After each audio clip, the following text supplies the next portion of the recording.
So for the next match, this is the configuration of the deck I'm running. I have Gatoctig again, as it's the card that I wanted to test in matchups like Tron. So let's go and see what happens. We're actually gonna face Tron this time. So we're playing second against a deck that plays Jegantha, which can mean that they can play either Storm or Tron or Grixis Death Shadow. This is definitely not a keep as I have no lands, so I mulligan. My next hand, even though it's not ideal, I am gonna keep it because I don't want to go any lower, especially if the opponent is playing Grixis Death Shadow. And I decide to bottom my cord. And they play Tron. Turn 1, we're going to play our Llanowar Elf.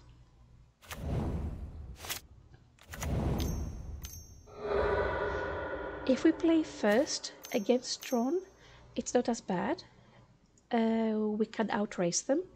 But when they're playing first, because they can play a turn 3 Karn Liberated, we are not in a good spot. Here I do choose to play Dryad Arbor over a forest and over a forest and an Elvish Archdruid, because I do want to reach full mana. Plus, I do want to be able to kill Karn Liberated if they cast it.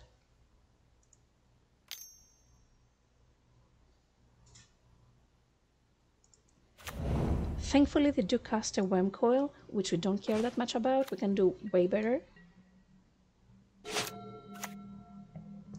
There's no reason to do anything. We're passing the turn. In case they cast an Ugin, we can actually cast a Collected Company after that. But they do play creatures. Their creatures are worse than ours because ours work together so well with their synergy. So we're going to cast Collected Company. Collected Company, we had to choose between Elvish Mystic, Llanowar Elves, Kyrian Ranger, and an Archdruid. Obviously, we get the Archdruid and the Kyrian Ranger, which is going to double up our mana.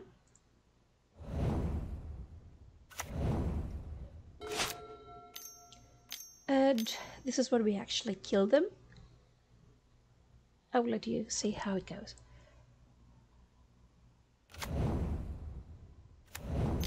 The double mana we get from Kyrian Ranger is so nice, and I think it's such a nice part of the deck.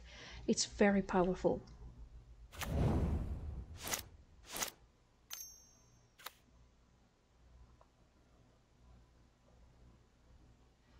So we activate Azuri twice, and we are dealing 41 damage, and they're dying.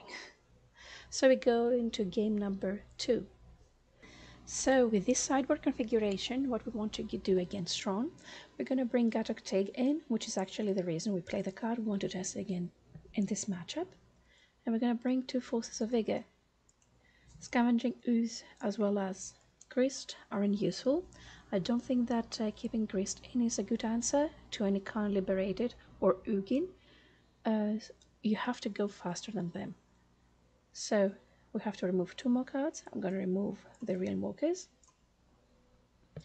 And this is what I'm going to run in game number 2. So we go into our game number 2. This is not a good hand. We have nothing. We don't have speed. We just have Mana Talks and a Vizier, which doesn't do anything on its own. So we do have to mulligan this hand. They kept a 7. And as somebody told me in the past, a Tron player, if you see a Tron player keeping 7 cards, they either have an insane hand or they're a bad Tron player. So let's see which one of the 2 it was. The second hand also was bad. So I mulligan to 5, which is again not a good hand. So I go to 4. This is a hand I have to keep. I'm going to bottom the Kyrian Ranger as well as the Azuri. And a land.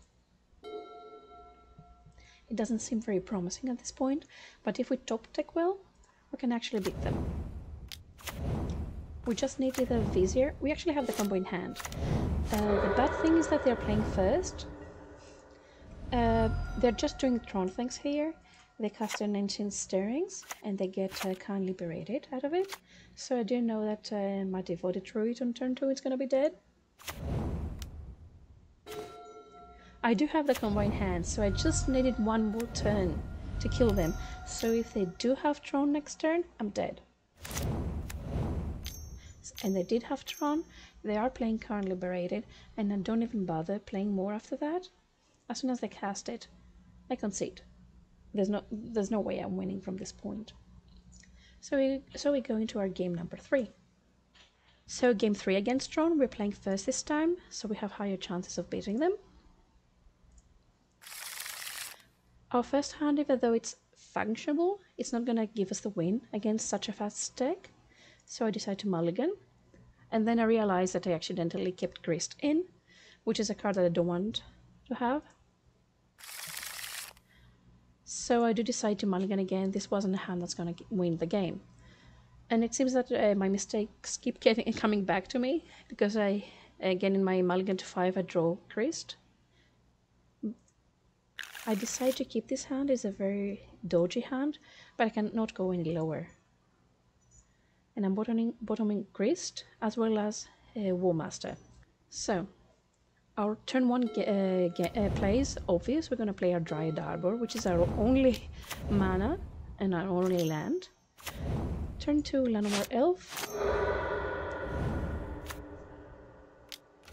The opponent also mulliganed hard, which gives us some hope that we might actually draw out of it. So now we're playing Curion Ranger. Sorry, I'm playing the Devoted Druid.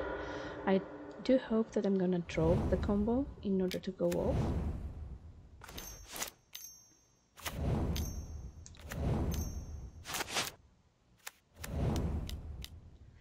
And I decide to go and get my Vizier with my Court of Calling and try to spin the roulette to see if I hit anything good off my company.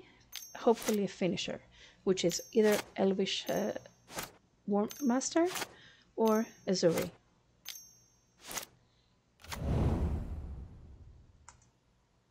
We do get Gatek Take as well as Archdruid, which are two cards that we actually, which is actually the card I wanted to test in this matchup.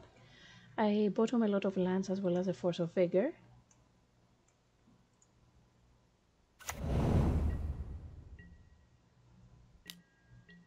And I'll just attack. I do know at this point that they have Tron next turn, as well as an Oblivion Stone that they can crack. And this is the main reason I decided that I don't really like Gatek Tig anymore, because they can still cast Oblivion Stone and crack it. There's still hope though. We can cast Ogre and hope that we can get something good off the top of the deck, which we don't. Plus my Devoted Druid should have been on 0. So we swing in and deal 17 damage. And from this point on is where things get a bit weird. If you see Oblivion Stone, it says that it kills non-land permanents.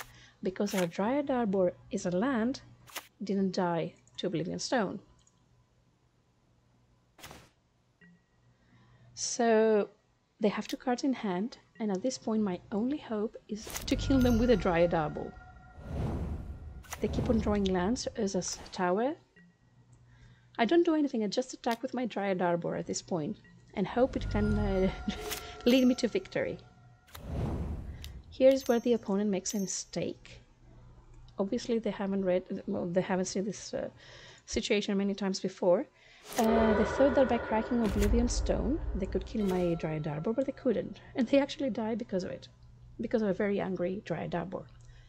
And this is when I decided that I don't want to play Gatek Tig anymore against Tron, and I deleted this card from my maybes for the sideboard of Abzan Elves.